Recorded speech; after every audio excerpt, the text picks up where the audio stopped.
I'm at 12th, and this is chapter 8, page 303. So, breast cancer. The breast is the most common site of cancer in women. More than 80% of breast cancer is infiltrating ductal cancer, which originates in the mammary ducts. The rate of growth depends on hormonal influences. As long as the cancer remains in the duct, it is considered non-invasive and is called ductal carcinoma in situ.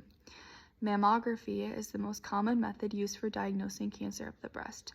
Confirmation is done with a biopsy obtained by conventional surgery or guided breast biopsy, such as stereotactic breast biopsy. Treatment may include lumpectomy, mastectomy, chemotherapy, radiation therapy, and hormonal therapy. Cervical cancer. In many regions of the world, cervical cancer is the leading cause of death in women. Cervical cancer frequently results from a sexually transmitted infection, a feature that distinguishes it from other cancers. Abnormal vaginal bleeding is the most common symptom. Pap test and HPV test, followed by colonoscopy with biopsy, is used to diagnose this disease. Surgical treatment options may include conization, such as LEEP, and hysterectomy. Chemotherapy and radiation therapy may also be used. A vaccine for human papillomavirus is now available for both boys and girls and can be used for the prevention of cervical cancer. Endometrial cancer. Currently, 75% of women diagnosed with endometrial cancer are postmenopausal. Inappropriate bleeding is a warning sign, hence early diagnosis is common. Pelvic examination, Pap test, and endometrial sampling are used to diagnose this disease.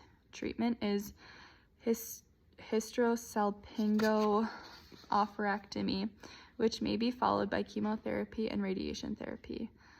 Laparoscopically assisted vaginal hysterectomy may also be used.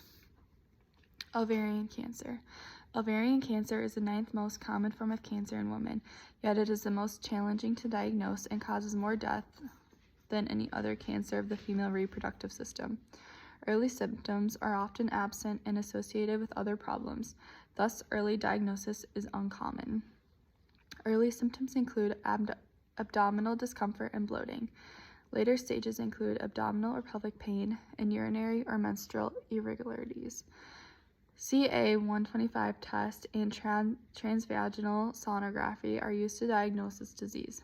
Treatment is total abdominal hysterectomy and bilateral salpingo-oophorectomy and removal of as much additional involved tissue as possible, including lymph nodes in the pelvic area. Chemotherapy is usually prescribed following surgery.